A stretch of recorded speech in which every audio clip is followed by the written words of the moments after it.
What my people? Hello, guys. Hi, guys. Dr. Wendy Dearborne is in the house with another episode of You and the Laws of Attraction. Well, guys, welcome to the show. Today is June the 25th, and that's June the 25th, 2001, and the hour is 1 p.m. and it's Friday, June the 25th, and the hour is 1 p.m.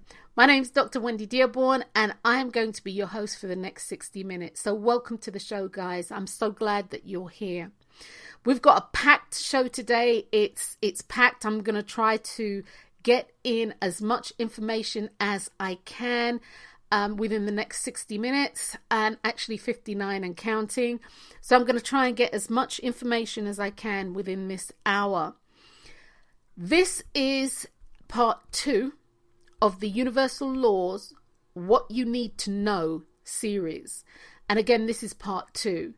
Part 1, we've already taken care of, and I'll just give a quick recap of that in just a moment.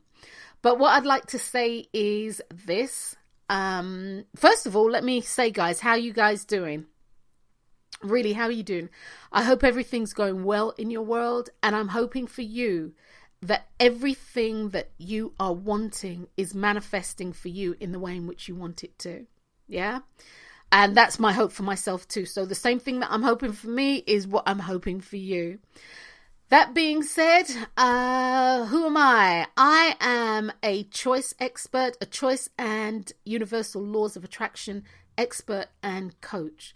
What I deal in is the power of choice and the understanding of the role choice plays in the universal laws, plural, of attraction, and also in understanding the universal laws so that you are able to manifest that which you say that you want. You are able to understand perhaps why things are not manifesting in the way in which you want, or perhaps why they are not manifesting, period, and to see perhaps what blocks and or limitations might be preventing you from moving forward. So, guys, welcome to the show. And there's a couple of things that you are going to hear, right? And one of them is this. Anytime I am getting ready to say something that I truly think is important, that I think that you actually may want to listen to and or make a note, jot it down, you will hear this. And basically what it's saying is on a need for listen, right? What it's saying is listen up. Okay, guys, listen up. And that's all that's saying. Let's see. I'll do this. I hope wherever you're at, life is moving smoothly for you. I hope it's going well. It's been unseasonably hot here in Las Vegas, and I mean unseasonably hot. Las Vegas is hot anyway in the summer, but it started really early. I mean, some of the temperatures, I mean, it's like wherever you are, 48°C, or most to the point like me, 115 or 116 or 17 Fahrenheit. It's been unseasonably hot. That being said, I'm grateful for it all. I truly am. So the weather's been good. Life has been good. Of course, we are post-COVID. And for Las Vegas, at any rate, I think July is when all restrictions, 100% restrictions, will be lifted. And I understand that to be July. I don't know. Things are subject to change. So we are definitely in our post COVID era, if you will. And that's been a trip by itself, but I suppose that's another conversation for another time. So once again, guys, welcome to the show. Today is part 2 of the Laws of Attraction, What You Need to Know series. So without further ado, let us get right into it.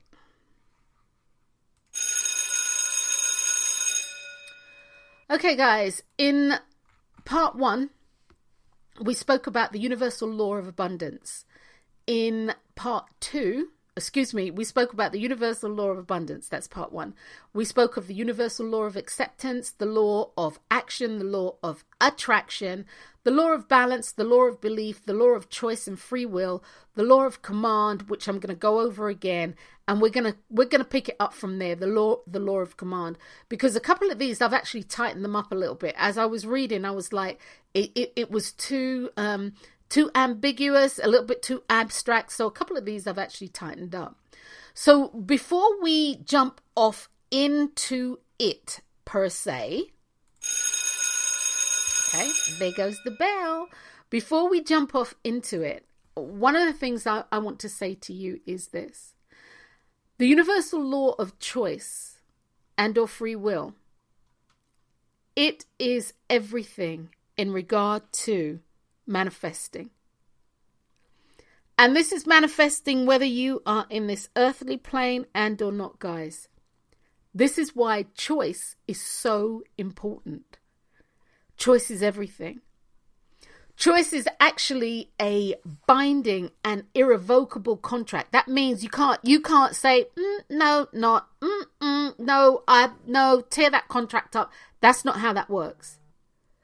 Choice is a binding and irrevocable contract. And it's a contract with the universe that initiates all that we do, all that we experience, all that we have in life. And the contract, the universal law of choice and or of free will, states that the contract is simple. Whatever we do or don't do is a choice. Did you get that, guys? Did you get that? This, you see, this, the small part of this is the nuance, right? I put out daily memes and I call it the nuances of life. And this is a nuance. Whatever you choose to do or not do is a choice.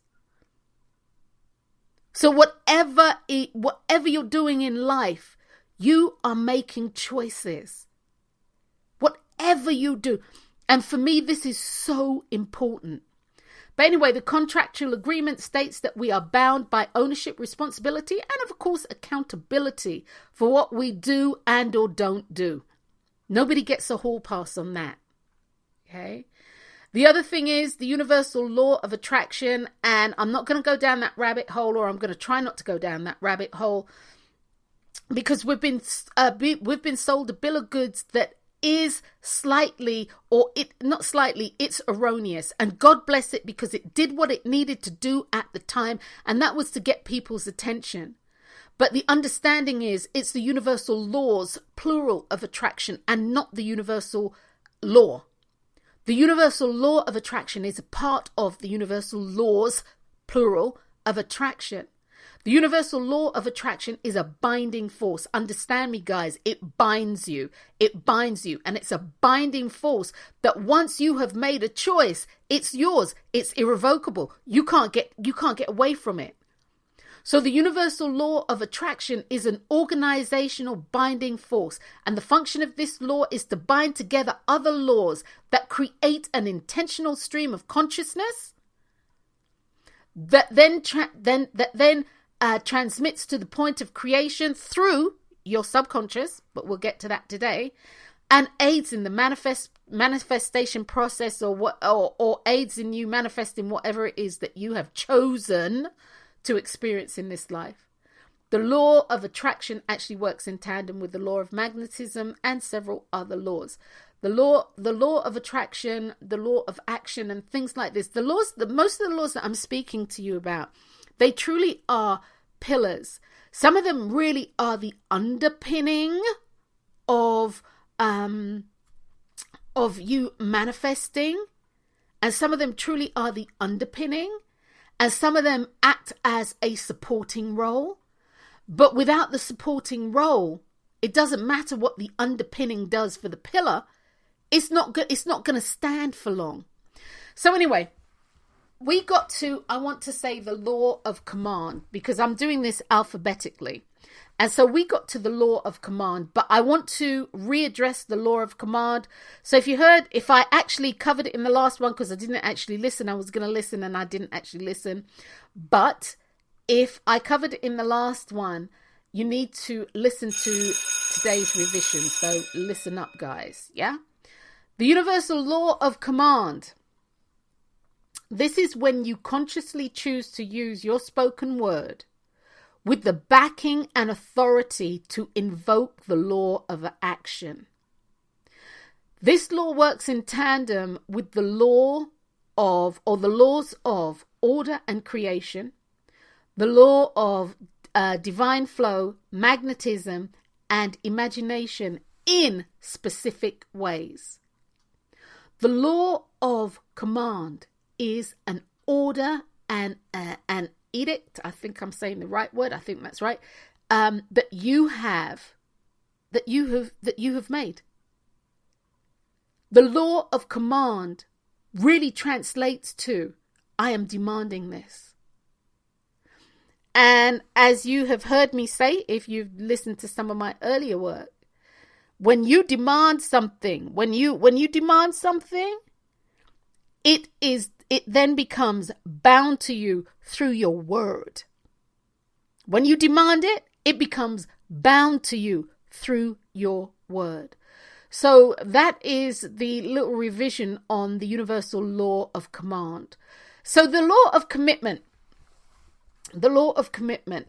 this is also important. This law invokes the ability to bind and give oneself in trust to people, places, and things, or to a process that is seen or unseen. Okay, guys? So the universal law of commitment invokes your ability to bind yourself and give yourself in trust to people, places, and things, or a process that is seen or unseen.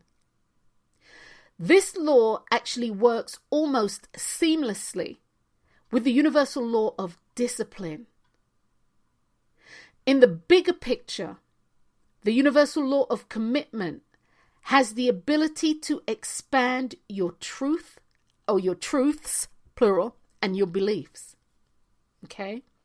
So commitment, in life, we understand commitment, especially when we're doing something, or in relationships. I'll use relationships because that's one of the buzzwords, they're in a committed relationship. And it literally means that you're placing yourself in this relationship, in this process. And you're placing yourself in this process in a trusting way. You are saying that you are going to commit, and you can add the percentage here, but I'm going to say 100% of self to this process in the knowing and or the hope that it's going to turn out the way in which you want it to. Okay? Commitment's huge. It works with discipline, but hopefully if I stay on point and on topic, I'll get there today. Otherwise, this is going to be really slow going. You're going to have the universal laws, what you need to know, part 300. But anyway, that being said, the universal law of communication. Okay, so we've got another law here. Let me just do what I do best. I love all these gadgets. I really do. Yay! I love all these gadgets. I really do. So the universal law of commitment. Sorry, guys. I lost my paper. That's because I was all up in the gadgets. That's what happens when you're playing, right? That's what happens when you're playing. So I'm sorry, the universal law of communication. This law is one of the subtle underpinnings. And hear me, guys, you have laws, and then you have laws that are the underpinning for attracting and manifesting what you want in your life. Okay. Now, before actually, I'll speak about the law first, and then I'll go off topic. as it were. So this law is one of the subtle underpinnings for attracting and manifesting what you want in life. The law operates with detached involvement and supports both the verbal and non-verbal expressions.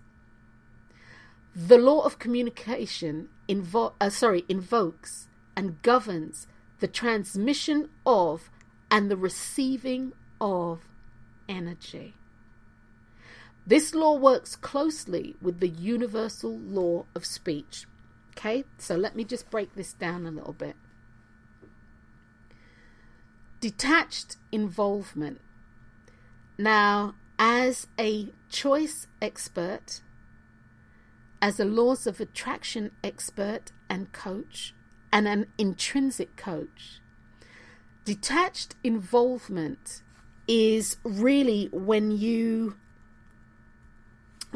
are involved in something, but you are not emotionally invested in it.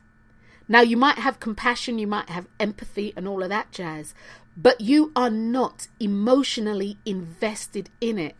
Like, okay, so your girlfriend and her man or what have you, they broke up, and the two of you are sitting there bawling, crying, eating ice cream and all of that. You are emotionally attached in what's going on. The detachment in involved detachment means that she could be bawling, screaming, kicking, and while you have compassion, you are not attached. You're detached in a way that it doesn't trigger you. You've chosen not to allow it to trigger you.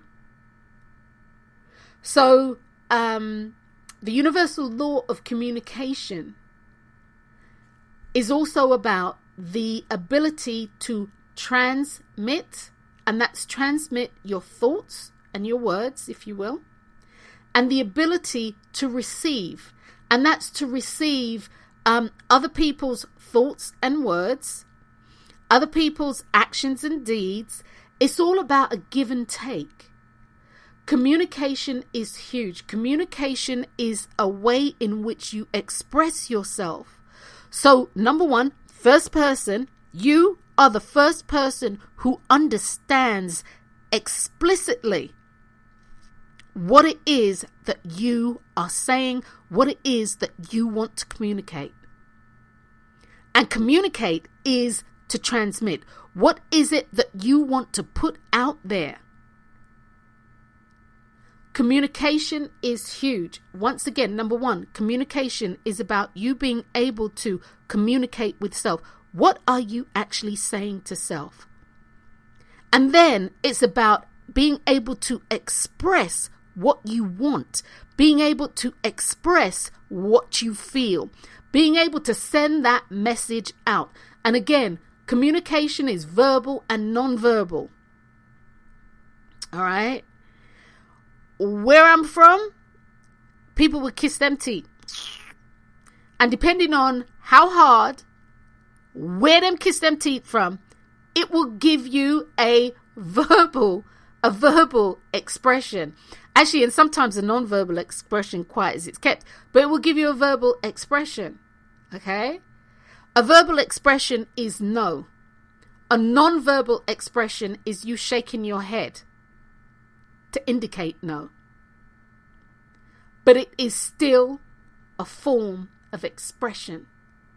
With the non-verbal expression, guys, understand that you have to actually formulate that communication with words, with action in your head before you can actually physically, because before you can physically express it. It has to be in you. You have to have said no in your head. And literally, you have to tell your body what you want it to do, to shake your head from side to side to indicate no. Otherwise, it wouldn't happen. Communication is key. And again, it's a subtle underpinning, but an underpinning for sure. Again, I spoke about your body, right? Without you communicating to your body, it can't do nothing. Your body is just a shell. It needs you to communicate to it. Even though they will say you have, like the heart muscle, and it is, I say the muscle, but the organ, it is a muscle actually, but the heart organ, it doesn't have to be told to beat, to beat. Well, that's not true. That's not true. It has an electric circuitry board around it that actually tells it what to do, to beat. But if something goes wrong with that electric circuitry or the board, then you have an issue. Then that electric circuitry board needs to have a pacemaker, a physical pacemaker put in with a battery that's going to keep it on point and keep it beating. So guys, communication is key. It is about you understanding you, and hopefully you being able to communicate what is going on inside of you, so you can communicate it, you can express it outwardly, so people understand. One of the things that I coach on, and I tell people this, it's your job to communicate your needs so people understand what your needs are. It's not somebody's or people's job to interpretate your communication, because if you're looking, if they're going to do an interpretation of it, then it becomes the way in which they see it. Then they can act accordingly, and then of course you'll get bent out of shape because that's not what I meant. So it's imperative that you communicate what it is that you want and need, so that there is no ambiguity, so it's not abstract, that you're not Picassoing out. People understand. And it's the same way with the universe. You need to communicate what you want concisely and precisely. Do not leave room for ambiguity, because when ambiguity sets in, things go awry. And when they go awry, you don't get what you want, and you're left saying, why has this happened to me? So guys, hopefully that's doing for you, and that you kind of got a gist of that. You may need to re-listen, but this is very important, because communication, listen up guys, is all that you have for getting your needs met. Communication is all that you have for getting your manifestation the way in which you want it. Okay, here goes another bell.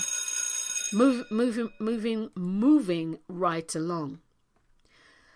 The Universal Law of Consciousness. Oh Lord, guys, I don't think we're getting off the C's today. Here we go. The Universal Law of Consciousness. Whoo! This is another huge law.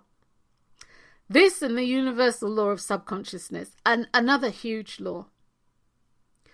The Universal Law of Consciousness, as our internal and external consciousness expands, and consciousness is about awareness.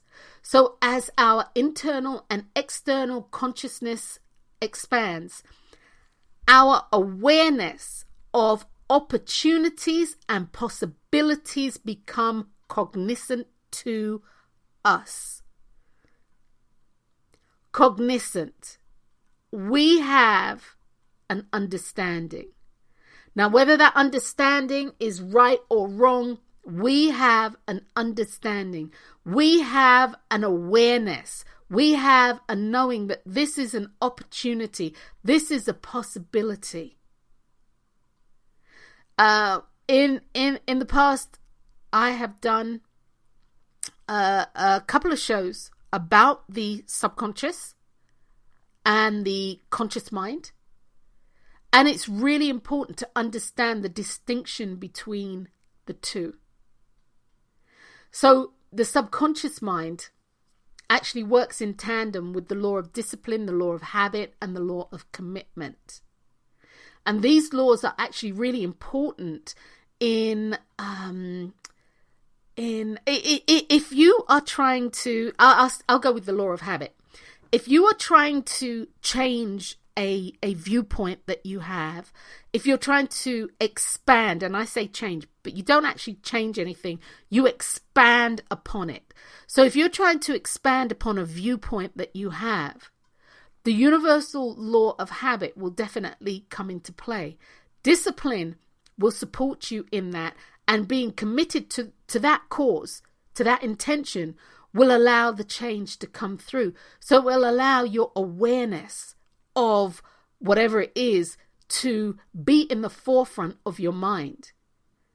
And when that awareness is in the forefront of your mind, you can see opportunity, and they will present themselves. They will definitely present themselves. Okay? Consciousness, the law of consciousness is about our awareness and the expansion of that awareness.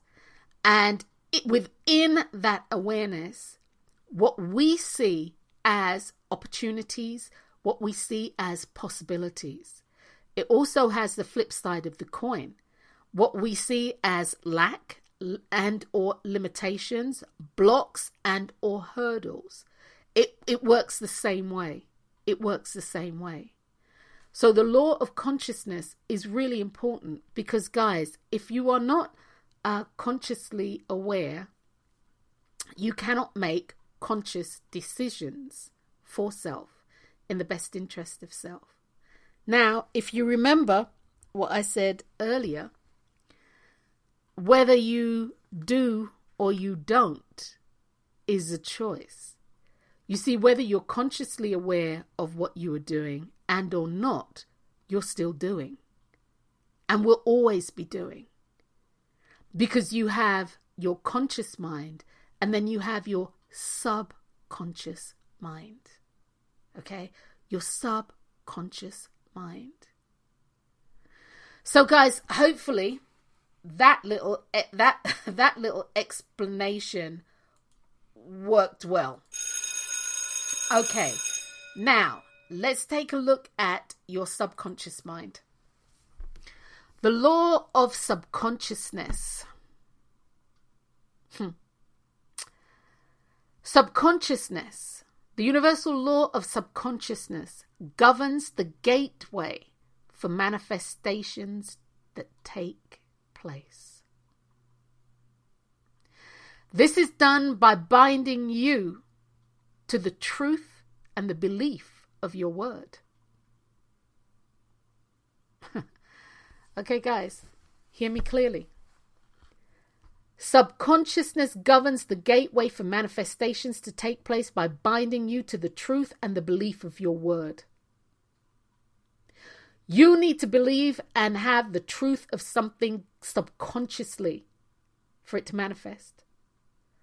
You see, it is the conduit that your true desires are manifested. And as a result, the law of subconsciousness is actually the conduit that your desired manifestation travels upon to the point of creation. To the point of creation. And the point of creation, guys, is where the unseen becomes seen, and or where the atoms change in their speed and their velocity.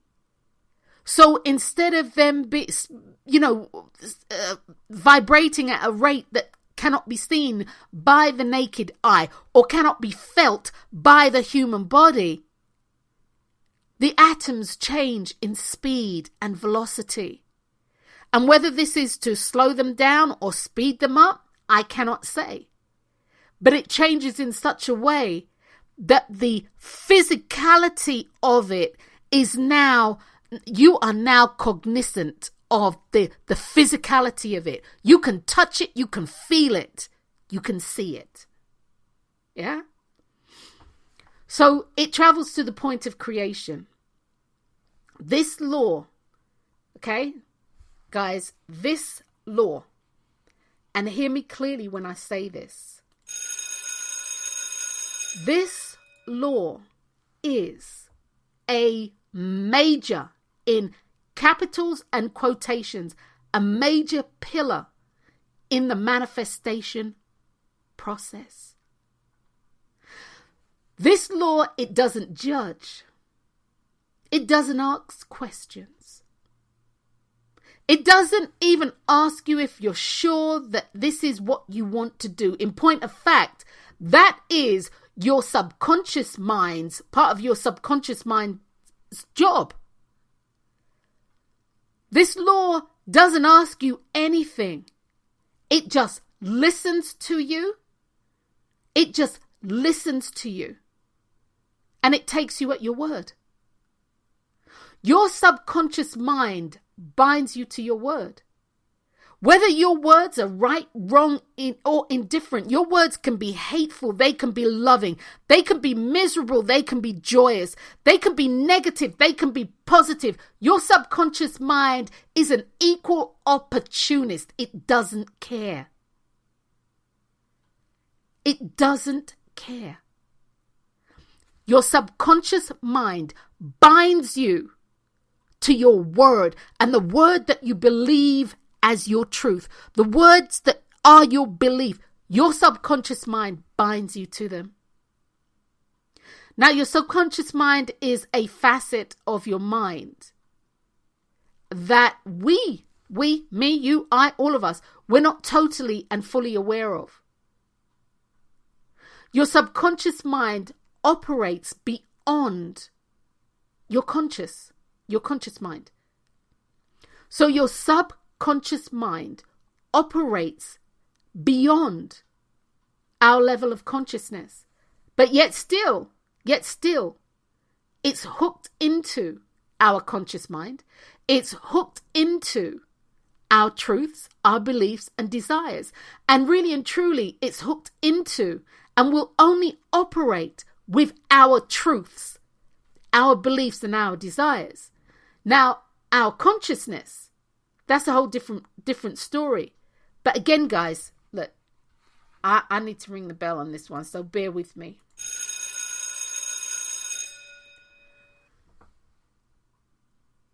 Our consciousness, our subconscious mind, operates beyond our consciousness. It is definitely hooked into our conscious mind. And our conscious mind, of course, guys, is, like we can go back and forth like, oh, was that hot? Did I like that? Did it taste good? No, it didn't. Why didn't it? Why is this happening to me? Why is this not happening to me? All of that takes place in the consciousness. Is your subconscious aware of that? Yeah, it is. However, it's hooked into and will only operate with what you believe are your truths. Your truths, your beliefs, and your desires. That's the thing that feeds it. That's the thing that feeds your subconsciousness's soul. And hear me clearly, guys. It has control over your manifestations. It has control over your manifestations. So once again, as your subconscious mind is an equal opportunist, and it really is, your subconscious mind, like everything else that we do in life, has the ability to expand. You have the ability to create space within your subconscious mind for the thing that you say that you want. This is why prayers are powerful. This is why affirmations are powerful. This is why using your imagination and doing a live visualization, this is why this is all important. Because it literally can develop a truth.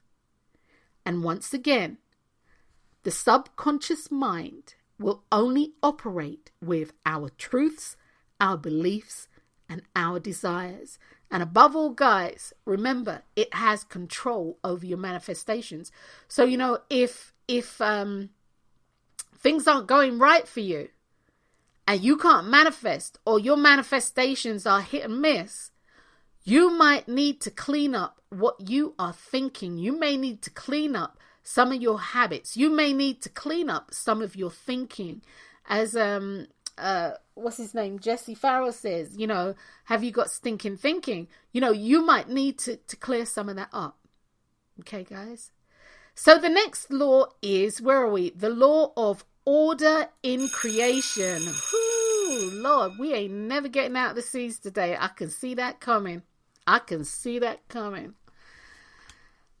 Okay, the universal law of order and creation. Actually, I'm going to make this really succinct. I'm going to make this one succinct because, I can go down a rabbit hole with this. The beginning of anything is developed first, emotionally, mentally, visually, within your mind, okay, using your imagination, and then it manifests in the material and or the physical. The universal law of order in creation really speaks to that there is always a start point, and a start point of that which you say that you desire, that which you say that you want. And that, and that start point is within your imagination. So the universal law of order and creation speak to the fact that everything that you want has a start point to where it has begun. And that start point is in your imagination, mentally / emotionally, whatever phrase you want to use.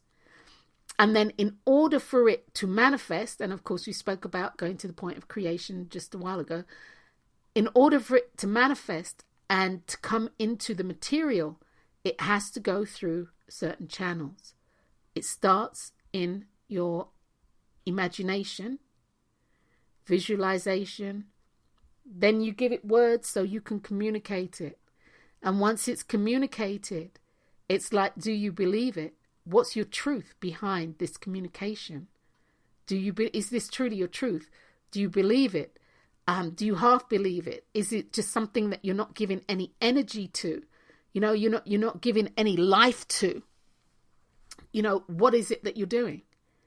Because from that point on, that then denotes whether it materializes for you.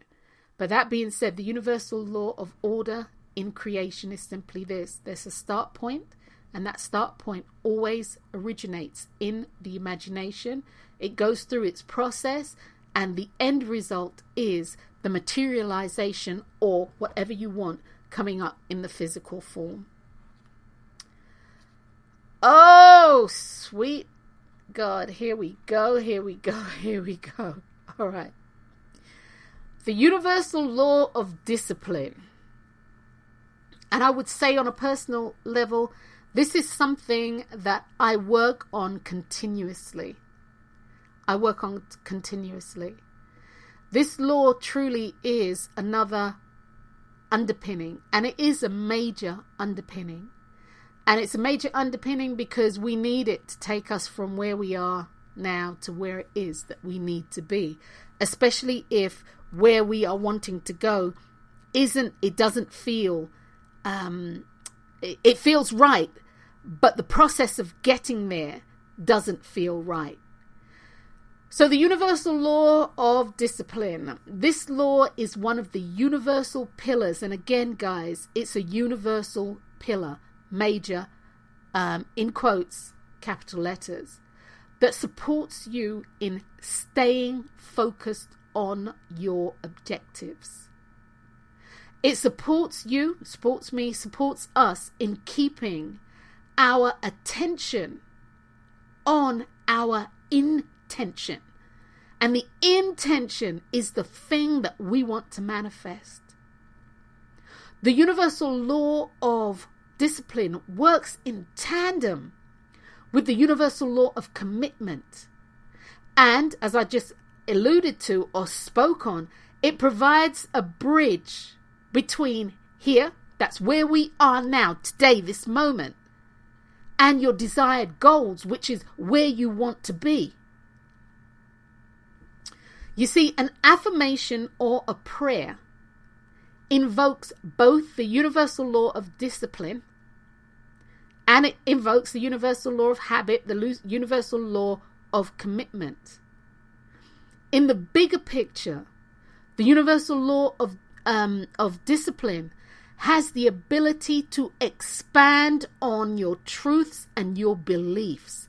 And guys, what you believe is true, and what you know to be true, and what your truths are, and what your beliefs are, these are the things that will manifest for you. Once again, you can give lip service to anything, but if your hardcore belief isn't there, it's not going to manifest for you.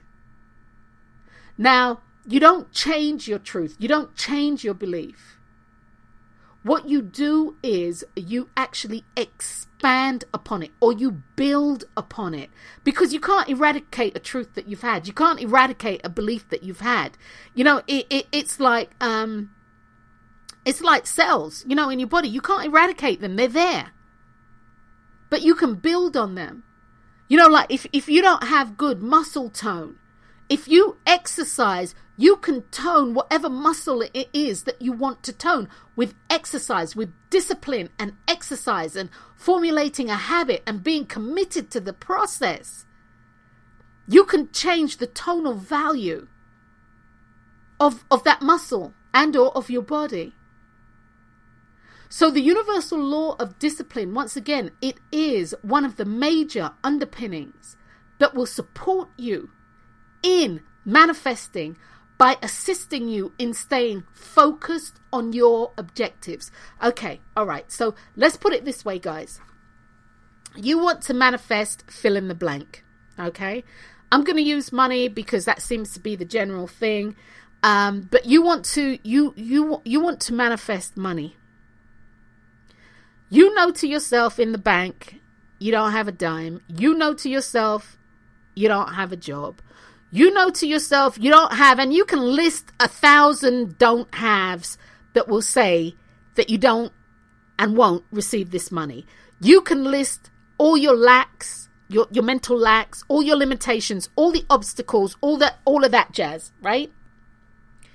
But yet still you are affirming that you have the money that you need. You are happy because you have the money that you need. You are beneficent because you have the money that you need, and all of this jazz. Well, you see, the law of discipline will allow you, if you use it, to be able to create or fill a space within your subconscious mind, or build upon something already in your subconscious mind to say that this is true. It takes discipline. You know, it takes discipline to say, I am, and woo, that's one of the laws that we address here. It takes discipline to say that I am, when everything sensory around you, what you see, what you feel, what you hear, what you taste, what you smell, etc., every sensory thing around you says, hell no, you're not. Okay?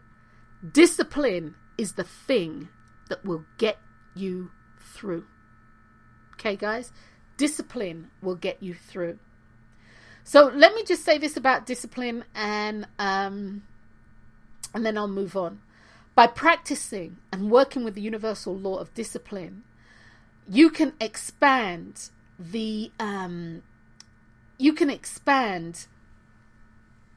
your thought process to a greater degree. Discipline is the surest way to create greater freedoms and independence in your life. Discipline will support you and will provide you with the means to stay focused, to achieve the level of skill and the depth of knowledge that actually translates to more options in your life. Discipline is huge. And you see, because discipline is as such, and then guys, I'm going to get off of this and we're going to go to the law of divine flow. Because discipline is as such that you might not see instant results. And believe me, we live in that whole instant gratification world. All right. So because discipline is as such that we don't always see the instant, or we don't always experience the instant gratification, we sometimes boot it to the curb. Discipline is huge, guys. Discipline is huge. Okay, so guys, let's move on to the universal law of divine flow. The universal law of divine flow is simply this: by living in the moment, living in the now, we are centered. By living in the moment, by living in the now, we are centered. We are open to what the universe has to offer in answer to what we have requested. And we live in the divine flow. As the universe offers up to us answers and suggestions, opportunities and possibilities based on that which we have asked for. Living in divine flow doesn't mean that you don't do the work, like the affirmations, like visualizations, like actually making a choice in regard to what you want. It doesn't, you don't negate that. You don't get away from doing that. But what you do when you are in divine flow, you are open to what the universe offers to you based on what you have asked for. And even with that, you get to choose. You don't have to be swept away, like a leaf in a pond or on a river or in the sea. You don't have to be swept away. You see, your life is about choices. Whether you do or whether you don't is a choice. And it's your choice. So divine flow, by living in the moment, living in the now, you are actually centered. And that means that you are open to receive what the universe has to offer in regard to that which you have asked to be manifested in your life.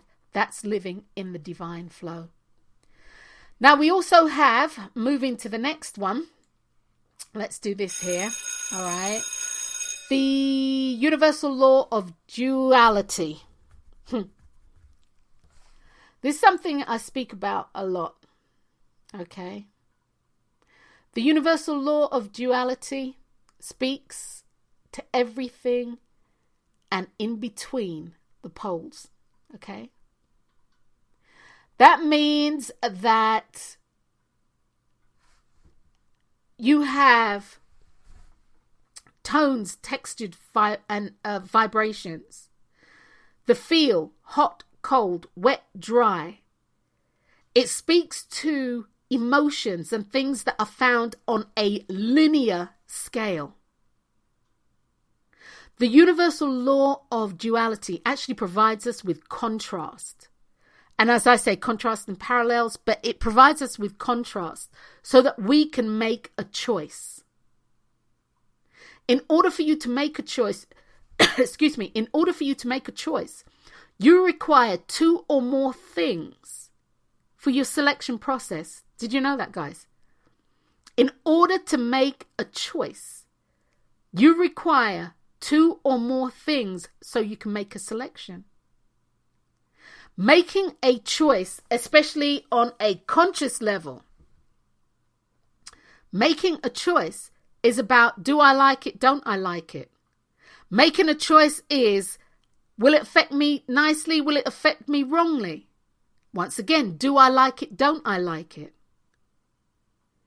If you do not make a choice, and you have, I did a thing, I did a talk for my family. For my father, the second year of his passing was May 10th and his subsequent burial. So I did a what Dad says, and I did the story about the feeding of the two wolves. Okay.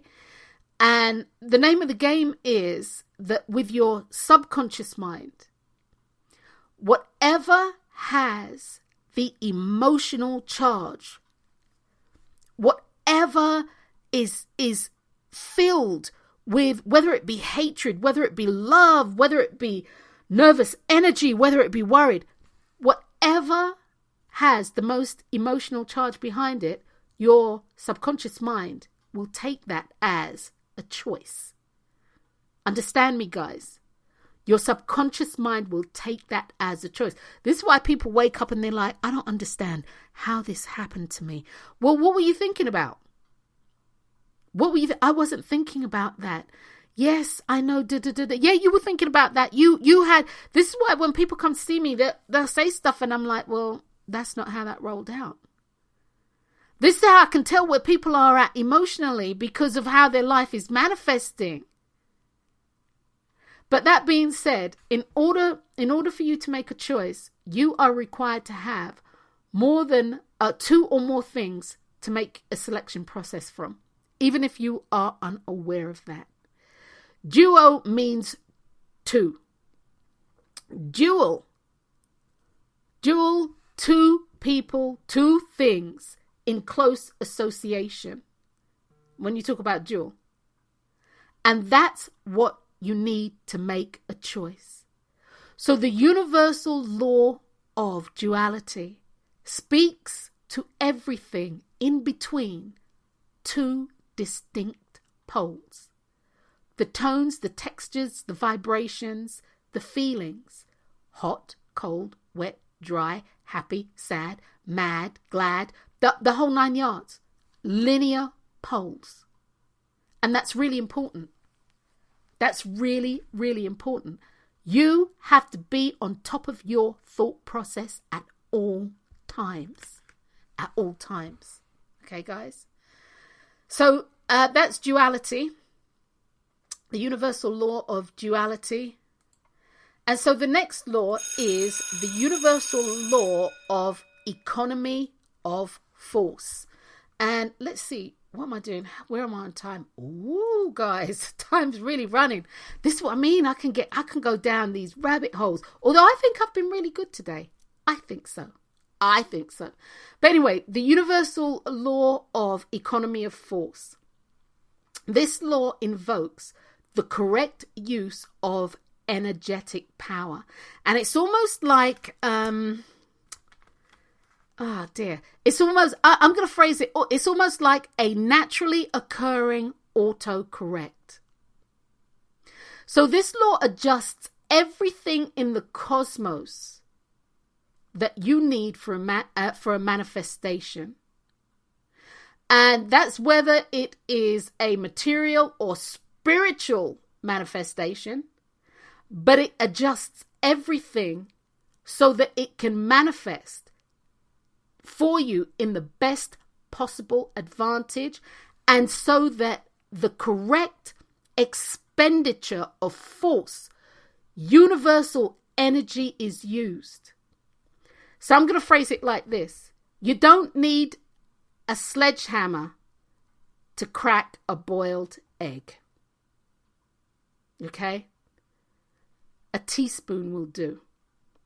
So the universal law of economy and force literally ensures the right amount of energy is used for you to get the manifestation that you want. Because other than that, it then becomes a waste of energy. And that energy could be used elsewhere. That energy could be used absolutely elsewhere. So this law is a law that actually, if you will, takes care of and polices how the energy that's used for the manifestation.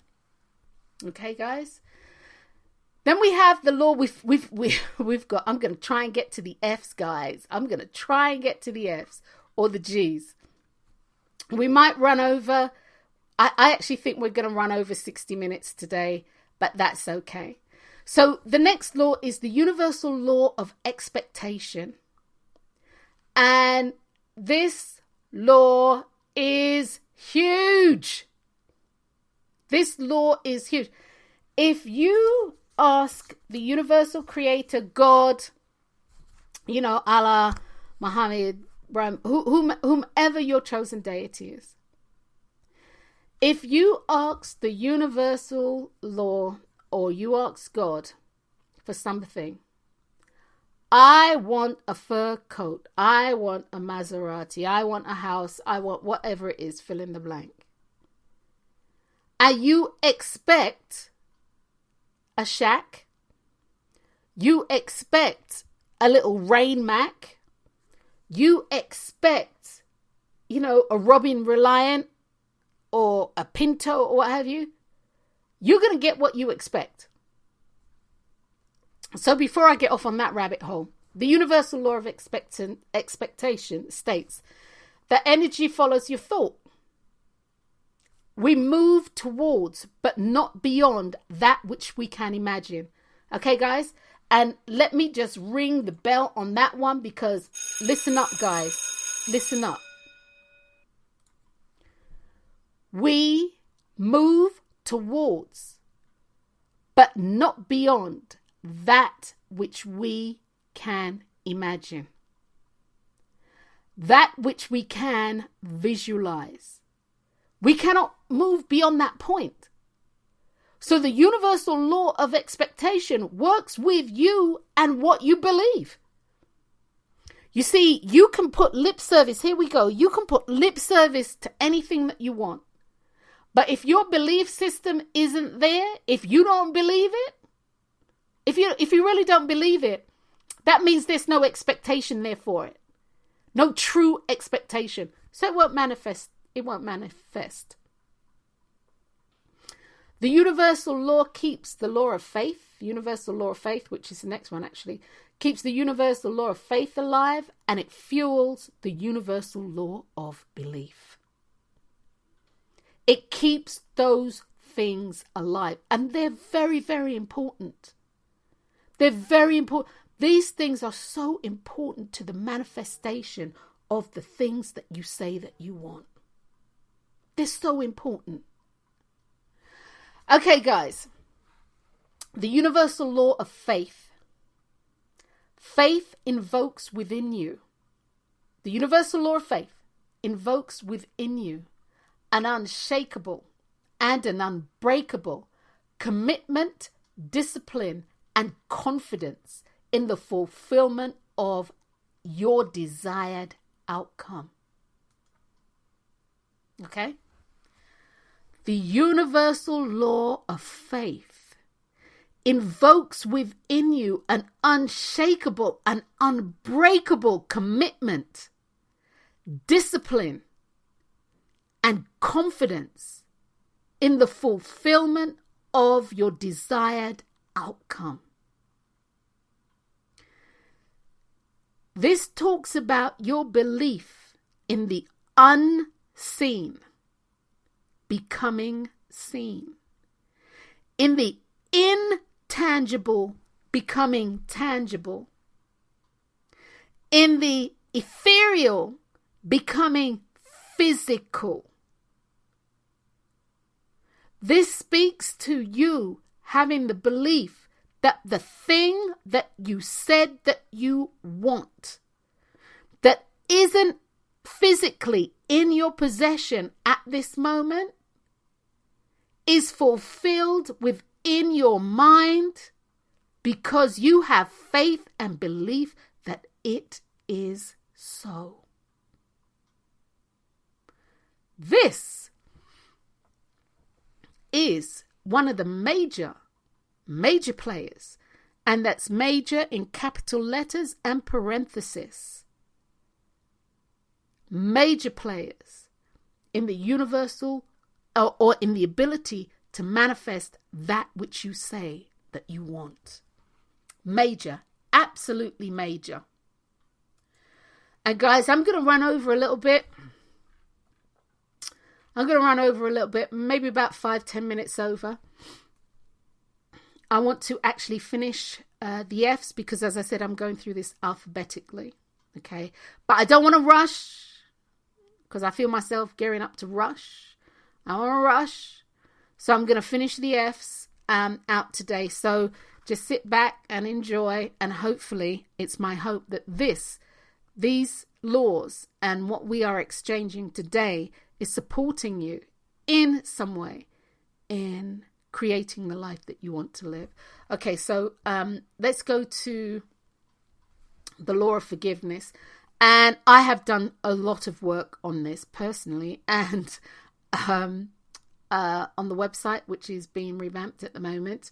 But I've done a lot of work on this. The law of forgiveness.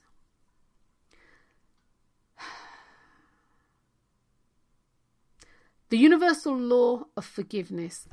No, guys, I'm gonna do this right. Forgiveness. The universal law of forgiveness allows us to release perceived hurts and injustices, allowing self and all others the freedom to authentically express themselves, or allows freedom of authentic expression. The universal law of forgiveness allows us to release hurts and perceived injustices. And that's the word, release. Okay? To let go of. Things, people, places, and things that we feel that have hurt us. But yet still, if we hold on to them, we are no longer free. We are enslaved by them and by the emotions and by the actions that these words act upon us. So forgiveness, true forgiveness, it starts with self. It starts with self. And then it allows you to forgive all others. And that means to release all others. So for you, it's about you releasing the binds that tie. The binding that ties you up. It's about you releasing and letting go of that. So you are free. So that you can authentically express yourself. So when you are authentically expressing yourself, you are communicating with self. You can make commands and demands so that both the conscious and the subconscious mind know what's going on, so that that which you want, that which you expect, that which you desire can come forth, because you are able to hold the faith. You can hold the faith through discipline and commitment. And the knowing that whether I do or whether I don't, something's going to happen. So you can hold it with the confidence that the fulfillment of your desire will be the outcome that you want. Forgiveness. Una better listen to me. Una better hear what I tell you. If you cannot forgive, if unforgiveness is operating in your life, some of the fundamental things that you want for your life, and it might not always be money. It might be relationship. It might be health. Some of the fundamental things that you want for your life will not come to you, because before it can get to you, you need the freedom of authentic expression so people can authentically express with you. The universal law of forgiveness, it allows you to embrace the divine. It allows you to embrace the divine as it flows through yourself and it flows through others. Guys, you see how this all works. The universal law of divine flow. Living in the moment. living in the now, where you are centered at. We are open to what the universe has to offer us based on what we are asking for and based on where we are at. We need to live in the divine flow.